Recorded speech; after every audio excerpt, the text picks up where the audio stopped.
EOIR ਦੇ ਜਿਹੜੇ ਕੁਛ ਪਾਲਿਸੀਜ਼ ਆ, ਚੇਂਜਿਸ ਆ, ਉਸ ਨੂੰ ਜਿਹੜਾ ਉਹ ਲੈ ਕੇ executive office of immigration review ਉਹਨਾਂ ਨੇ ਕਹਿੰਦੇ ਐਡਮਿਨਿਸਟ੍ਰੇਟਿਵ ਕਲੋਜ਼ਰ ਦੀ ਪਾਲਿਸੀ ਕੈਂਸਲ ਕਰ ਦਿੱਤੀ ਆ। ਇਹ ਪਾਲਿਸੀ ਕੀ ਸੀ ਤੇ ਕੈਂਸਲ ਹੋਣ ਦਾ ਕੀ ਮਤਲਬ ਆ ਹੁਣ? ਸੋ ਐਡਮਿਨਿਸਟ੍ਰੇਟਿਵ ਕਲੋਜ਼ਰ ਕੀ ਹੁੰਦਾ ਕਿ ਜਿਹੜਾ ਦੋ ਚੀਜ਼ਾਂ ਹੁੰਦੀਆਂ, ਇੱਕ ਤਾਂ ਹੁੰਦੀ ਸੀ ਪੀਡੀ ਕਿ ਕੇਸ ਟਰਮੀਨੇਟ ਕਰ ਦਿੰਦੇ ਸੀਗੇ ਤੇ ਬੰਦਾ ਅਸਾਈਲਮ ਆਫਿਸ ਥੱਲੇ ਜਾ ਕੇ ਕੇਸ ਆਪਣਾ ਲਗਾ ਸਕਦਾ ਸੀਗਾ, ਤੇ ਦੂਸਰੀ ਚੀਜ਼ ਹੁੰਦੀ ਹੈ ਐਡਮਿਨ ਕਲੋਜ਼ਰ ਕਿ ਕੇਸ ਉਹ ਟਰਮੀਨੇਟ ਨਹੀਂ ਕਰਦੇ ਸੀ, ਕੋਰਟ ਦੇ ਵਿੱਚ ਹੀ ਰਹਿੰਦਾ ਸੀਗਾ। ਤੁਸੀਂ ਆਪਣਾ ਵਿਆਹ ਵਾਲਾ ਜਿਹੜਾ ਵੀ ਹੋਰ ਕੋਈ ਕੇਸ ਆ ਉਹਨੂੰ ਤੁਸੀਂ ਪਰਸੂ ਕਰ ਸਕਦੇ ਸੀਗੇ, ਤੇ ਜੇ ਤੁਹਾਡੀ ਉੱਧਰ ਗੱਲ ਬਣ ਜਾਂਦੀ ਆ ਤੇ ਤੁਸੀਂ ਕੇਸ ਦੇ ਕੋਰਟ ਦੇ ਕੋਲ ਆ ਕੇ ਉਹਨੂੰ ਜਿਹੜਾ ਸੀਗਾ ਕੇਸ ਨੂੰ ਦੁਬਾਰਾ ਰੀਓਪਨ ਕਰਕੇ ਟਰਮੀਨੇਟ ਕਰ ਦਿੰਦੇ ਸੀਗੇ। ਤੇ ਜੇ ਤੁਹਾਨੂੰ ਨਹੀਂ ਤੁਹਾਡੀ ਗੱਲ ਬਣਦੀ ਸੀ ਤੇ ਤੁਸੀਂ ਆ ਕੇ ਜਿਹੜਾ ਐਡਮਿਨ ਕਲੋਜ਼ਰ ਵਾਲਾ ਜਿਹੜਾ ਕੇਸ ਸੀਗਾ ਉਹਨੂੰ ਦੁਬਾਰਾ ਰੀਓਪਨ ਕਰ ਸਕਦੇ ਸੀਗੇ। ਸੋ ਟਰਮੀਨੇਸ਼ਨ ਜਿਹੜੀ ਹੁੰਦੀ ਸੀਗੀ ਉਹ ਬੇਸਿਕਲੀ ਪੱਕਾ ਹੁੰਦਾ ਸੀਗਾ, ਕੋਰਟ ਕਹਿੰਦਾ ਜਾਓ ਥੱਲੜੇ ਅਸਾਈਲਮ ਆਫਿਸ ਜਾ ਕੇ ਲਾਓ। ਐਡਮਿਨ ਕਲੋਜ਼ਰ ਤੁਸੀਂ ਕਹਿ ਲਓ ਕੋਈ ਵਿੱਚ ਵਿਚਾਲੇ ਵਾਲੀ ਜਿਹੜੀ ਗੱਲ ਸੀਗੀ ਕਿ ਤੁਹਾਡਾ ਟੈਂਪਰੇਰੀ ਉਹ ਪੌਜ਼ ਕਰ ਦਿੰਦੇ ਸੀਗੇ, ਰਹਿੰਦਾ ਤੁਹਾਡਾ ਕੋਰਟ ਦੇ ਕੋਲ ਹੀ ਸੀਗਾ ਕੇਸ, ਪਰ ਐਕਟਿਵ ਡਾਕਟ ਤੇ ਨਹੀਂ ਉਹਨਾਂ ਦੇ ਰਹਿੰਦਾ ਸੀਗਾ। ਉਹਨੂੰ ਤੁਸੀਂ ਕਹਿ ਲਓ ਕਿ ਉਹਨੂੰ ਹੋਲਡ ਤੇ ਪਾ ਦਿੰਦੇ ਸੀਗੇ ਕੇਸ ਨੂੰ, ਕਿ ਤੁਸੀਂ ਵਿਆਹ ਵੀ ਵਾਲੇ ਆਪਣੇ ਕਰ ਲਓ ਕੇਸ, ਜਾਂ ਵੈਸੇ ਇਹਨੂੰ ਪਿਆ ਰਹਿਣ ਦਿਓ, ਤੇ ਬਾਅਦ ਚ ਬੰਦਾ ਆਪਣੇ ਮੌਕੇ ਦੇ ਹਿਸਾਬ ਨਾਲ ਜਿੱਦਾਂ ਵੀ ਉਹਦੀ ਸਟ੍ਰੈਟਜੀ ਹੁੰਦੀ ਸੀਗੀ ਉਹਨੂੰ ਜਾਂ ਤਾਂ ਰੀਓਪਨ ਕਰਾ ਲੈਂਦਾ ਸੀਗਾ ਜਾਂ ਉਹਨੂੰ ਇਦਾਂ ਹੀ ਪੈਂਡਿੰਗ ਰਹਿਣ ਦਿੰਦਾ ਸੀ ਜਾਂ ਟਰਮੀਨੇਟ ਕਰਾ ਲੈਂਦਾ ਸੀਗਾ। ਸੋ ਇਹ 2021 ਦੇ ਵਿੱਚ ਇੱਕ ਬਾਈਡਨ ਸਰਕਾਰ ਨੇ ਮੈਮੋਰੈਂਡਮ ਇਸ਼ੂ ਕੀਤਾ ਸੀਗਾ 22-03। ਇਹਦੇ ਵਿੱਚ ਉਹਨਾਂ ਨੇ ਪਹਿਲਾਂ ਤਾਂ ਐਡਮਿਨ ਕਲੋਜ਼ਰ ਦੀ ਇੱਕ ਗਾਈਡੈਂਸ ਦੱਸੀ ਸੀਗੀ, ਤੇ ਫਿਰ ਇਹਨਾਂ ਨੇ ਇੱਕ ਕਾਨੂੰਨ ਜਿਹਾ ਵੀ ਬਣਾਇਆ ਸੀਗਾ, efficient case and docket management system ECDM rule. ਇਹ ਜਿਹੜਾ ਰੂਲ ਸੀਗਾ ਮਈ 2024 ਚ ਬਣਾਇਆ ਸੀਗਾ ਇਹਨਾਂ ਨੇ, ਜਿਹਨੇ ਕਿ ਮੈਮੋ ਨੂੰ ਸੁਪਰਸੀਡ ਕਰਤਾ ਸੀਗਾ। ਸੋ ਹੁਣ ਉਹ ਕੀ ਕਰ ਰਿਹਾ ਟਰੰਪ ਸਰਕਾਰ ਕਿ ਜਿਹੜਾ ਮੈਮੋ ਸੀਗਾ ਪੁਰਾਣਾ ਉਹ ਤੇ ਮਤਲਬ ਕਿ ਸਹੀ ਨਹੀਂ ਸੀਗਾ, ਤੇ ਉਹਨੂੰ ਥੋੜੀ ਨਿੰਦਿਆ ਇਹਨਾਂ ਨੇ ਕੀਤੀ, ਤੇ ਬੇਸਿਕਲੀ ਇਹਨਾਂ ਨੇ ਅੱਗੇ ਜਾ ਕੇ ਦੱਸਿਆ ਕਿ ਇਹ ਸਰਕਾਰ ਹੁਣ ਜਿਹੜੀ ਕੀ ਚਾਹੁੰਦੀ ਹੈ ਕਿ ਐਡਮਿਨਿਸਟ੍ਰੇਟਿਵ ਕਲੋਜ਼ਰ ਜਿਹੜੇ ਹੈਗੇ ਆ ਇਹਨਾਂ ਨੂੰ ਬੰਦ ਕੀਤਾ ਜਾਵੇ। ਜਿਹਨਾਂ ਦੇ ਵੀ ਕੇਸ ਐਡਮਿਨ ਕਲੋਜ਼ ਸੀਗੇ ਪਹਿਲਾਂ ਵੀ, ਜਦੋਂ ਇਹ ਪਹਿਲੀ ਟਰਮ ਸੀਗੀ ਸਰਕਾਰ ਦੀ, ਤਾਂ ਤਕਰੀਬਨ ਇਹਨਾਂ ਨੇ 1 ਲੱਖ ਜਿਹੜੇ ਕੇਸ ਸੀਗੇ ਉਹ ਰੀਓਪਨ ਵੀ ਕਰਨ ਦੀ ਕੋਸ਼ਿਸ਼ ਕੀਤੀ ਸੀ ਆਪਣੇ ਆਪ ਹੀ। ਸੋ ਇਹਨਾਂ ਨੂੰ ਇਹ ਲੱਗਦਾ ਕਿ ਕਿਉਂ ਇਹ ਐਡਮਿਨ ਕਲੋਜ਼ ਕਰੀ ਜਾਂਦੇ ਆ, ਤੇ ਇਹਨਾਂ ਨੂੰ ਸਿੱਧੇ ਫੈਸਲਾ ਜਿਹੜਾ ਦਿੱਤਾ ਜਾਵੇ, ਫਾਈਨਲ ਡਿਸੀਜਨ। ਸਰਕਾਰ ਕਹਿੰਦੀ ਹੈ ਕਿ ਇਹਦੀ ਕੋਈ ਸਟੈਚੂਟਰੀ ਅਥਾਰਟੀ ਨਹੀਂ ਹੈਗੀ, ਇਹਨੂੰ ਕਾਂਗਰਸ ਨੇ ਨਹੀਂ ਪਾਸ ਕੀਤਾ ਕੋਈ ਵੀ ਇਦਾਂ ਦਾ ਕਾਨੂੰਨ। ਤੇ ਜਿਹੜਾ ਇਹਦੇ ਵਿੱਚ ਕੇਸ ਲਾਅ ਜਿਹੜਾ ਹੋਇਆ 2012 ਦੇ ਵਿੱਚ, ਤੇ ਮੈਟਰ ਆਫ ਐਵੀਟੇਸ਼ਨ, ਤੇ ਕਾਫੀ ਸਾਰੇ ਤੇ ਹੋਰ ਵੀ ਕੇਸ ਲਾਅ ਹੋਇਆ, ਕਾਫੀ ਪੁਰਾਣੀ ਇਹ 1970s ਦੇ ਵਿੱਚ ਇਹ ਜਿਹੜੀ ਚੀਜ਼ ਚੱਲ ਜਾਂਦੀ ਆ। ਤੇ ਅਲਟੀਮੇਟਲੀ ਜਿਹੜਾ ਸੀਗਾ ਬੈਲੈਂਸ ਇੱਥੇ ਸੀਗਾ ਕਿ ਕੀ ਤੁਸੀਂ ਬਿਨਾਂ ਸਰਕਾਰ ਦੀ ਮਰਜ਼ੀ ਦੇ ਇਹ ਜਿਹੜਾ ਜੱਜ ਆਪਣੇ ਆਪ ਹੀ ਯੂਨੀਲੈਟਰਲੀ ਔਨ ਇਟਸ ਓਨ ਜਿਹੜਾ ਕੇਸ ਨੂੰ ਐਡਮਿਨ ਕਲੋਜ਼ ਕਰ ਸਕਦਾ ਕਿ ਨਹੀਂ ਕਰ ਸਕਦਾ, ਉਹਦੀ ਜੱਦੋਜਹਿਦ ਜਿਹੜੀ ਸੀਗੀ। ਤੇ ਜਿਹੜਾ ਤੁਹਾਡੇ ਵਕੀਲ ਹੁੰਦੇ ਸੀਗੇ ਰਿਸਪੋਂਡੈਂਟ ਦੇ, ਉਹ ਇੱਕ ਆਪਣੀ ਆਹੀ ਮੋਸ਼ਨ ਟੂ ਐਡਮਿਨ ਕਲੋਜ਼ ਜਿਹੜੀ ਫਾਈਲ ਕਰਦੇ ਸੀਗੇ, ਤੇ ਜੇ ਸਰਕਾਰ ਉਹਨੂੰ ਨਹੀਂ ਅਪੋਜ਼ ਕਰਦੀ ਸੀਗੀ ਤੇ ਜੱਜ ਤਕਰੀਬਨ ਉਹ ਗ੍ਰਾਂਟ ਕਰ ਦਿੰਦੇ ਸੀਗੇ। ਸੋ ਇਹ ਜਿਹੜੀ ਟਰੰਪ ਸਰਕਾਰ ਆ ਇਹ ਕਹਿ ਰਹੀ ਹੈ ਕਿ ਇਹ ਸਾਰੀਆਂ ਚੀਜ਼ਾਂ ਜਿਹੜੀਆਂ ਮਿਸਯੂਜ਼ ਜਿਹੜਾ ਹੋ ਰਿਹਾ, ਕਿ ਇਹ ਇੱਕ ਟੈਕਟਿਕ ਤੁਸੀਂ ਵਰਤ ਰਹੇ ਆ ਕਿ ਤੁਸੀਂ ਆਪਣੀ ਪ੍ਰੋਸੀਡਿੰਗਸ ਨੂੰ ਪੋਸਟਪੋਨ ਕਰ ਰਹੇ ਆ, ਤੇ ਕੋਈ ਵੀ ਤਾਂ ਕਿ ਫਾਈਨਲ ਜਿਹੜਾ ਫੈਸਲਾ ਨਾ ਆਵੇ। ਉਹਨਾਂ ਨੇ ਜਿਹੜਾ ਡੇਟਾ ਜਿਹੜਾ ਕੱਢ ਕੇ ਦੱਸਿਆ, ਉਹ ਕਹਿੰਦੇ ਕਿ ਜਦੋਂ ਬੰਦੇ ਨੇ ਕਿਸੇ ਨੇ ਕੇਸ ਐਡਮਿਨਿਸਟ੍ਰੇਟਿਵਲੀ ਕਲੋਜ਼ ਕਰਾਇਆ ਤੇ ਉਹ 15 ਸਾਲ ਕੋਰਟ ਦੇ ਲੈਵਲ ਤੇ ਪੈਂਡਿੰਗ ਰਹਿੰਦਾ, ਤੇ ਤਕਰੀਬਨ 30 ਸਾਲ ਜਿਹੜਾ ਹੈਗਾ BIA ਦੇ ਲੈਵਲ ਤੇ ਪੈਂਡਿੰਗ ਰਹਿੰਦਾ। ਮਤਲਬ ਬੰਦੇ 40-40, 50-50 ਸਾਲ ਜਿਹੜੇ ਆ ਐਡਮਿਨ ਕਲੋਜ਼ਰ ਦੇ ਵਿੱਚ ਜਿਹੜੇ ਰਹਿ ਸਕਦੇ ਆ।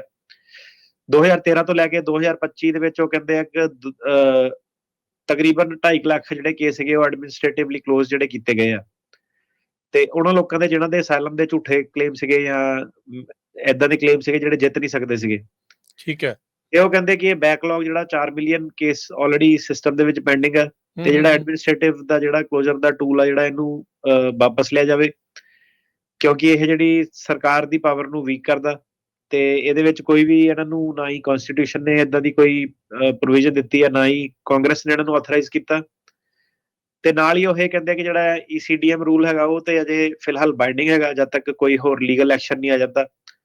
ਪਰ ਉਹ ਇਹ ਕਹਿ ਰਿਹਾ ਕਿ ਜੇ ਕੋਈ ਇਸ ਰੂਲ ਨੂੰ ਚੈਲੰਜ ਕਰਦਾ ਕੋਰਟ ਦੇ ਵਿੱਚ ਤੇ ਸਰਕਾਰ ਉਹਨੂੰ ਡਿਫੈਂਡ ਨਹੀਂ ਕਰੂਗੀ। ਮਤਲਬ ਉਹ ਚਾਹੁੰਦੇ ਆ ਕਿ ਜਿਹੜਾ ਐਡਮਿਨਿਸਟ੍ਰੇਟਿਵ ਕਲੋਜ਼ਰ ਆ ਉਹ ਚੱਲ ਜਾਵੇ, ਤੇ ਉਹ ਕਹਿ ਰਹੇ ਆ ਕਿ ਜਿਹੜੀ ਐਡਮਿਨਿਸਟ੍ਰੇਟਿਵ ਕਲੋਜ਼ਰ ਹੈਗਾ ਇੱਕ ਪੋਲੀਟੀਕਲ, ਜਿੱਦਾਂ ਤੁਸੀਂ ਕਹ ਲਓ ਕਿ ਟੂਲ ਹੈਗਾ, ਕਿ ਲੋਕਾਂ ਨੂੰ ਕੱਚਿਆਂ ਨੂੰ ਜਿਹੜਾ ਪੱਕੇ ਕਰ ਦੇਣਾ, ਰਹਿਣ ਦੀ ਪਰਮਿਸ਼ਨ ਦੇ ਦੇਣੀ ਆ।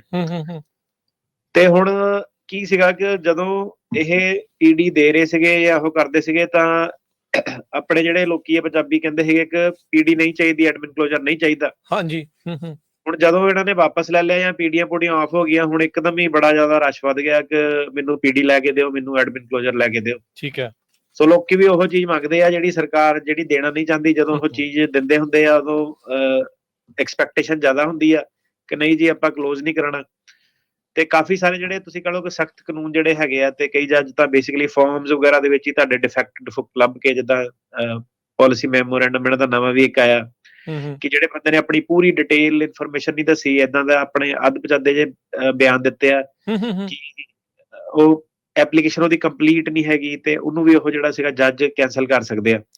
ਤੇ ਹੁਣ ਕੀ ਆ ਕਿ ਡਿਪੈਂਡ ਕਰਦਾ ਕਿ ਜੱਜ ਸਟ੍ਰਿਕਟ ਜੱਜ ਆ, ਕਿੱਦਾਂ ਦੀ ਜੱਜ ਦਾ ਜਿਹੜਾ ਵਿਚਾਰਧਾਰਾ ਹੈਗੀ ਆ। ਰਵੱਈਆ ਕਈ ਕਿੱਦਾਂ ਦਾ। ਜੱਜ ਜਿਹੜੇ ਏਦਾਂ ਦੇ ਉਹ ਕੇਸ ਆਲਰੇਡੀ ਡਿਨਾਈ ਕਰਨਾ ਚਾਹੁੰਦੇ ਸੀ, ਰੇਟਿੰਗ ਉਹਨਾਂ ਦੀ ਬੜੀ ਲੋ ਸੀਗੀ, ਤੇ ਉਹ ਜਿਹੜੇ ਕੇਸ ਆ ਉਹ ਡਿਨਾਈ ਕਰਦੇ ਆ।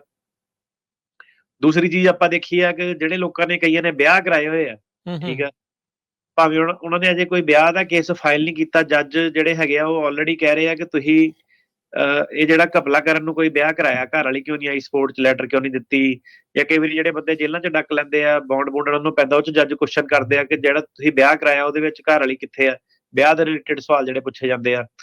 ਤੇ ਜੱਜ ਬੇਸਿਕਲੀ ਇਸ਼ਾਰਾ ਕਰਦੇ ਆ ਕਿ ਜਿੱਦਾਂ ਆਪਣੇ ਤਰੀਕ ਆਉਣ ਤੋਂ ਪਹਿਲਾਂ ਲੋਕੀ ਜਿਹੜੇ ਵਿਆਹ ਕਰਾ ਲੈਂਦੇ ਆ, ਤੇ ਉਹਦੇ ਵਿੱਚ ਬਹੁਤ ਜ਼ਿਆਦਾ ਜਿਹੜੀ ਇਨਵੈਸਟੀਗੇਸ਼ਨ ਜਿਹੜੀ ਚੱਲ ਰਹੀ ਆ, ਉਹ ਕਈ ਵਾਰੀ ਆਪਾਂ ਕਮਿਊਨਿਟੀ ਨੂੰ ਮੈਸੇਜ ਵੀ ਦਿੱਤਾ ਡਾਇਰੈਕਟਲੀ ਵੀ ਕਿ ਨਾ ਕਰੋ, ਏਦਾਂ ਦੇ ਕੰਮਾਂ ਦੇ ਵਿੱਚ ਨਾ ਪਾਓ। ਤੇ ਕਈ ਵਕੀਲ ਵਕੂਲ ਵੀ ਇਹਦੇ ਵਿੱਚ ਇਨਵੈਸਟੀਗੇਸ਼ਨ ਦੇ ਵਿੱਚ ਹੈਗੇ ਆ, ਪਰ ਲੋਕੀ ਵੀ ਜਿਹੜੇ ਆ ਤੁਹਾਨੂੰ ਪਤਾ ਨਹੀਂ ਹਟਦੇ ਆ, ਤੇ ਕੇਸ ਤੋਂ ਪਹਿਲਾਂ ਵਿਆਹ ਕਰਾ ਲਿਆ ਵਾਸਤੇ ਵਿੱਚ ਕਈ ਪੈਰਾਲੀਗਲ ਪੂਰਾਲੀਗਲ ਵੀ ਇਨਵੋਲਵ ਨੇ ਚੱਕਰਾਂ ਦੇ ਵਿੱਚ ਹੁੰਦੇ ਆ।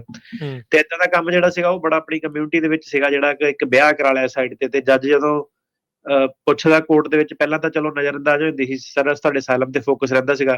ਹੁਣ ਜਿਹਨਾਂ ਨੇ ਵੀ ਵਿਆਹ ਕਰਾਏ ਆ, ਬੇਸਿਕਲੀ ਸਰਕਾਰ ਕੀ ਆ ਕਿ ਉਹਨਾਂ ਨੂੰ ਹਦਾਇਤਾਂ ਕਿ ਇਹਨਾਂ ਲੋਕਾਂ ਨੂੰ ਟਾਰਗੇਟ ਕਰੋ, ਇਹਨਾਂ ਦੇ ਵਿਆਹ ਵਾਲੇ ਜਿਹੜੇ ਸਵਾਲ ਜਵਾਬ ਪੁੱਛੋ। ਤੇ ਜੱਜ ਜਿਹੜੇ ਐਕਚੁਅਲੀ ਉਸ ਬੇਸ ਤੇ ਵੀ ਜਿਹੜਾ ਸੀਗਾ ਕਈਆਂ ਦੇ ਬੌਂਡ ਉਹਨਾਂ ਨੇ ਡਿਨਾਈ ਕਰਤੇ ਆ ਕਿ ਤੇਰੀ ਘਰ ਵਾਲੀ ਦੇ ਫਾਈਨੈਂਸ਼ੀਅਲ ਡਾਕੂਮੈਂਟ ਕਿੱਥੇ ਆ, ਉਹਨੇ ਕਿਉਂ ਨਹੀਂ ਡਾਕੂਮੈਂਟ ਲਾਏ, ਉਹਨੇ ਲੈਟਰ ਕਿਉਂ ਨਹੀਂ ਲਿਖੀ ਤੈਨੂੰ ਰਿਲੀਜ਼ ਕਰਾਉਣ ਦੇ ਵਿੱਚ। ਸੋ ਇਹ ਜਿਹੜੀ ਚੀਜ਼ ਆ, ਇੱਧਰ ਨੂੰ ਵੀ ਬਹੁਤ ਜ਼ਿਆਦਾ ਸ਼ਿਕੰਜਾ ਜਿਹੜਾ ਉਹਨਾਂ ਨੇ ਕੱਸਿਆ, ਬਹੁਤ ਜ਼ਿਆਦਾ ਇਹਦੀ ਇਨਵੈਸਟੀਗੇਸ਼ਨ ਹੋਈ ਆ।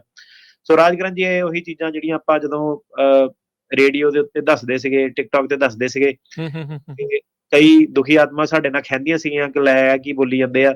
ਸੋ ਇਹ ਬੇਸਿਕਲੀ ਉਹਨਾਂ ਨੂੰ ਫੜਨ ਦੀ ਜਿਹੜੀ ਤਿਆਰੀ ਆ, ਜਿਹਨਾਂ ਨੇ ਨਕਲੀ ਨੁਕਲੀ ਵਿਆਹ ਕਰਾਏ ਆ, ਜਿਹੜੇ ਮਤਲਬ ਜਿਹੜਾ ਸਿਸਟਮ ਆ ਕਿ ਜੇ ਮੇਰਾ ਅਸਾਈਲਮ ਫੇਲ ਹੋ ਗਿਆ ਤਾਂ ਮੈਂ ਇੱਧਰਲੇ ਪਾਸੇ ਨੂੰ ਹੋਰੀ ਪਾਸੇ ਨੂੰ ਜਿਹੜੀ ਚੀਜ਼ ਲੈ ਜਾਊਂਗਾ, ਤੇ ਨਕਲੀ ਵਕੀਲ ਜਿਹੜੇ ਵਿੱਚ ਬਣੇ ਸੀਗੇ, ਝੂਠੇ ਵਾਵਾ ਦੇ ਫਰੋਡ ਵਾਲੇ ਜਿਹੜੇ ਕੇਸ ਜਿਹੜੇ ਕਰਦੇ ਸੀਗੇ। ਤੇ ਹੁਣ ਕੀ ਆ ਕਿ ਕਮਿਊਨਿਟੀ ਵਾਈਡ ਹੀ ਤੁਸੀਂ ਦੇਖੋ ਕਿ ਸਾਰਾ ਮੈਸੇਜ ਉਹਨਾਂ ਨੂੰ ਪਤਾ, ਕਿ ਕਈ ਲੋਕਾਂ ਨੇ ਹਜ਼ਾਰਾਂ ਦੀ ਗਿਣਤੀ 'ਚ ਇਹ ਕਰਦੇ ਸੀਗੇ। ਚੱਕਰ ਬਸ ਇਹ ਪੈ ਜਾਂਦਾ ਸੀਗਾ ਕਿ ਆਪਾਂ ਦੱਸਦੇ ਸੀਗੇ, ਉਹ ਉਹੀ ਜਿਹੜਾ ਆਪਣਾ ਰੋਣਾ ਜਿਹੜਾ ਪਿੱਟਦੇ ਰਹਿੰਦੇ ਸੀਗੇ ਕਿ ਇਹ ਸਾਨੂੰ ਡਰਾਉਂਦੇ ਆ, ਏਦਾਂ ਕਰਦੇ ਆ, ਓਦਾਂ ਕਰਦੇ ਆ, ਪਰ ਸੀਗਾ ਸਾਰਿਆਂ ਫਰਾਡ। ਕਿਉਂਕਿ ਹੁਣ ਜਦੋਂ ਬੰਦੇ ਨੂੰ ਜੇਲ੍ਹ 'ਚ ਪੁੱਛਿਆ ਜਾਂਦਾ ਕਿ ਤੇਰੀ ਘਰ ਵਾਲੀ ਇਸ ਵੇਲੇ ਹੈ ਕਿੱਥੇ ਆ, ਕਿਹੜੀ ਜਗ੍ਹਾ ਵਾ, ਉਹਦਾ ਫੋਨ ਨੰਬਰ ਕੀ ਹੈ, ਫੋਨ ਨੰਬਰ ਦੱਸ, ਤੇ ਬੰਦੇ ਨੂੰ ਫੋਨ ਨੰਬਰ ਨਾ ਯਾਦ ਆਵੇ, ਨਾ ਬੰਦੇ ਨੂੰ ਐਡਰੈਸ ਯਾਦ ਆਵੇ, ਠੀਕ ਆ, ਘਰ ਵਾਲੀ ਕਿਹੜੀ ਸਟੇਟ 'ਚ ਆ, ਕਿਉਂਕਿ ਉਹਦਾ ਪਤਾ ਨਹੀਂ ਕਿ ਇਮੀਗ੍ਰੇਸ਼ਨ ਜੱਜ ਨੇ ਆਵੇਂ ਸਵਾਲ ਜਿਹੜੇ ਪੁੱਛਣੇ ਆ, ਠੀਕ ਆ, ਕਿ ਤੇਰੀ ਜਿਹੜੀ ਤਰੀਕ ਆ, ਅੱਜ ਤੇਰੀ ਡਿਪੋਰਟੇਸ਼ਨ ਦੀ ਪ੍ਰੋਸੀਡਿੰਗ ਚੱਲਦੀ ਆ, ਤੈਨੂੰ ਡਿਪੋਰਟ ਕਰ ਦੇਣਾ, ਤੇ ਤੇਰੀ ਘਰ ਵਾਲੀ ਕਿੱਥੇ ਆ ਇਸ ਵੇਲੇ। ਤੇ ਬੰਦੇ ਨੂੰ ਇਹੀ ਨਹੀਂ ਪਤਾ ਕਿ ਘਰ ਵਾਲੀ ਹੈ ਕਿੱਥੇ, ਘਰੇ ਆ, ਕੰਮ ਤੇ ਗਈ ਆ, ਕੀ ਹਿਸਾਬ ਕਿਤਾਬ ਆ। ਸੋ ਬਾਈ ਉਹ ਸਾਰਿਆਂ ਨੂੰ ਜਿਹੜਾ ਮੈਸੇਜ ਆ, ਇਹ ਪੁੱਠੇ ਕੰਮਾਂ 'ਚ ਨਾ ਪਾਓ, ਠੀਕ ਆ। ਇਹ ਜਿਹੜੇ ਪੈਰਾਲੀਗਲ ਪੂਰਾਲੀਗਲ ਤੁਹਾਨੂੰ ਸਲਾਹਾਂ ਦਿੰਦੇ ਆ ਕਿ ਵਿਆਹ ਕਰਾ ਕੇ ਅਫਸਰਾਂ ਨਿਕਲ ਜਾਂਦੀਆਂ, ਇਹ ਸਭ ਫਰਾਡ ਜਿਹੜਾ ਕੰਮ ਆ, ਇਹ ਚੀਜ਼ ਤੋਂ ਬਚੋ, ਠੀਕ ਆ। ਸਿੱਧੇ ਜਿਹੜਾ ਤੁਹਾਡੇ ਨਾਲ ਹੈਗਾ ਆਪਣੀ ਹੱਡ ਬੀਤੀ ਤੇ ਬਸ ਜਿਹੜਾ ਫੋਕਸ ਰੱਖੋ। ਪਹਿਲਾਂ ਵੀ ਤੁਹਾਨੂੰ ਕਈ ਵਾਰੀ 3-4 ਸਾਲ ਹੋ ਗਏ ਆ ਕਹਿੰਦੇ ਹੋਏ, ਚਲੋ ਉਦੋਂ ਬਸ ਇਹ ਮੈਸੇਜ ਹੁੰਦਾ ਸੀਗਾ ਕਿ ਐਵੇਂ ਬੋਲਦੇ ਆ। ਹੁਣ ਦੇਖੋ ਉਹੀ ਚੀਜ਼ਾਂ ਸਾਰੀਆਂ ਤੁਹਾਡੇ ਸਾਹਮਣੇ ਆਊਗੀਆਂ।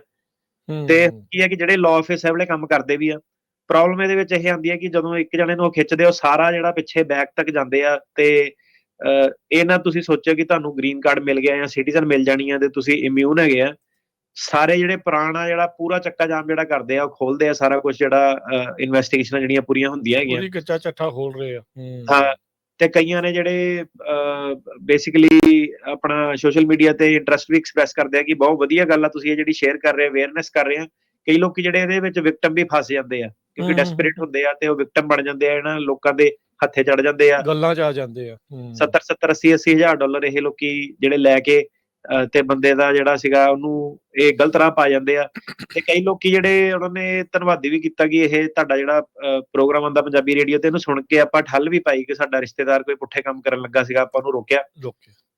ਤੇ ਬਸ ਇਹੀ ਆ ਮੈਸੇਜ ਕਿ ਤੁਹਾਡੇ ਮੂਹਰੇ ਜਿਹੜੀਆਂ ਹੈਗੀਆਂ ਨਾ, ਤੁਹਾਨੂੰ ਜਿਹੜਾ ਐਡਵਾਂਸ ਦੇ ਵਿੱਚ ਜਿਹੜੀ ਚੀਜ਼ ਅਜੇ ਹੋਣੀ ਆ, ਕਿਉਂ ਜਿਹੜੀ ਹੁਣ ਤੁਸੀਂ ਦੇਖੋ ਕਿ ਜਿਹੜਾ ਨਿਊਯਾਰਕ ਟਾਈਮ ਜਿਹੜੇ ਹੁਣ ਆਰਟੀਕਲ ਕਵਰ ਕਰ ਰਿਹਾ, ਜਿਹੜੇ ਹੁਣ ਸੋਸ਼ਲ ਮੀਡੀਆ 'ਚ ਰਜਿਸਟ੍ਰੇਸ਼ਨ ਦਾ, ਜਿਹੜਾ April 11 ਦਾ ਤੁਸੀਂ ਦੇਖੋਗੇ ਪੰਜਾਬੀ ਰੇਡੀਓ 'ਚ ਮਤਲਬ ਨਿਊਯਾਰਕ ਟਾਈਮਸ ਤੋਂ ਪਹਿਲਾਂ ਸਾਰੇ ਸੋਸ਼ਲ ਮੀਡੀਆ ਤੋਂ ਪਹਿਲਾਂ ਤੁਰੰਤ ਤੁਹਾਨੂੰ ਜਿੱਦਾਂ ਮਤਲਬ ਕਿ ਚੀਜ਼ ਜਿਹੜੀ ਹੁੰਦੀ ਹੈ ਐਡਵਾਂਸ ਦੇ ਵਿੱਚ ਲਿਆ ਕੇ ਤੁਹਾਨੂੰ ਦੱਸੀ ਦੀ ਹੈ। ਜਦੋਂ ਪਰ ਹੁਣ ਰੂਲ ਮੇਕਿੰਗ ਚੱਲ ਰਹੀ ਹੁੰਦੀ ਉਦੋਂ ਹੀ ਦੱਸ ਦਈਦਾ ਆ ਵੀ ਆਹ ਚੀਜ਼ ਆ ਰਹੀ ਆ। ਜੀ, ਤੇ ਇਹਦੇ ਵਿੱਚ ਇਹ ਆ ਕਿ ਇਹ ਤੁਹਾਨੂੰ ਵੀ ਦੇਖੋ ਹੁਣ ਥੋੜਾ ਹੌਸਲਾ ਕਰਨਾ ਪੈਣਾ, ਜੇ ਅਜੇ ਵੀ ਉਹੀ ਹੈ ਨਾ ਕਿ ਨਹੀਂ ਪੋਜ਼ਿਟਿਵ ਖਬਰ ਹੀ ਚਾਹੀਦੀ ਆ ਜਾਂ ਉਹ ਆ, ਸੋ ਦੇਖੋ ਕਿ ਜੋ ਰਿਐਲਿਟੀ ਉਹ ਤਾਂ ਰਿਐਲਿਟੀ ਆ, ਉਦਾਂ ਹੀ ਤੁਹਾਨੂੰ ਸਾਹਮਣੇ ਜਿਹੜੀ ਲੈ ਕੇ ਆਣੀ ਆ। ਪਰ ਇਹ ਆ ਕਿ ਤੁਹਾਨੂੰ ਜਦੋਂ ਪਤਾ ਲੱਗੂਗਾ ਨਾ ਕਿ ਸਰਕਾਰ ਕਿਹੜੇ ਪਾਸੇ ਨੂੰ ਜਾ ਰਹੀ ਆ, ਤੇ ਉਹਦੇ ਨਾਲ ਇਹ ਹੈ ਕਿ ਤੁਹਾਨੂੰ ਟਰੂ ਸਿਚੁਏਸ਼ਨ ਜਿਹੜੀ ਪਤਾ ਲੱਗੂਗੀ। ਜੀ ਜੀ ਬਿਲਕੁਲ।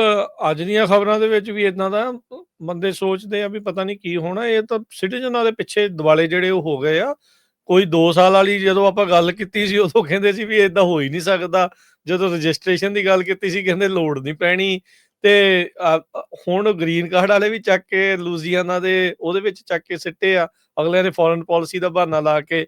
ਤੇ ਅੱਗੇ ਜਿਹੜਾ ਆ ਜੋ ਸਿਟੀਜ਼ਨਸ ਦੇ ਨਾਲ ਵੀ ਹੋਇਆ ਉਹ ਵੀ ਤੁਹਾਡੇ ਨਾਲ ਆਪਾਂ ਪਿਛਲੇ ਵੀਕ 'ਚ ਨਿਊਜ਼ ਵੀ ਸ਼ੇਅਰ ਕੀਤੀਆਂ। ਅਟਰਨੀ ਟਿਲਕੈਣਾ ਜੀ ਵੀ ਦੱਸਣਗੇ ਵੀ ਕੀ ਕੁਛ ਓਵਰਆਲ ਐਡਮਿਨਿਸਟ੍ਰੇਸ਼ਨ ਦੇ ਜਿਹੜੇ ਪਲਾਨ ਆ ਇਹ ਸਾਰੀ ਇਮੀਗ੍ਰੇਸ਼ਨ ਨੂੰ ਲੈ ਕੇ, ਕ੍ਰੈਕਡਾਊਨ ਨੂੰ ਲੈ ਕੇ ਜਿਹੜੇ ਉਹ ਚੱਲ ਰਹੇ ਆ।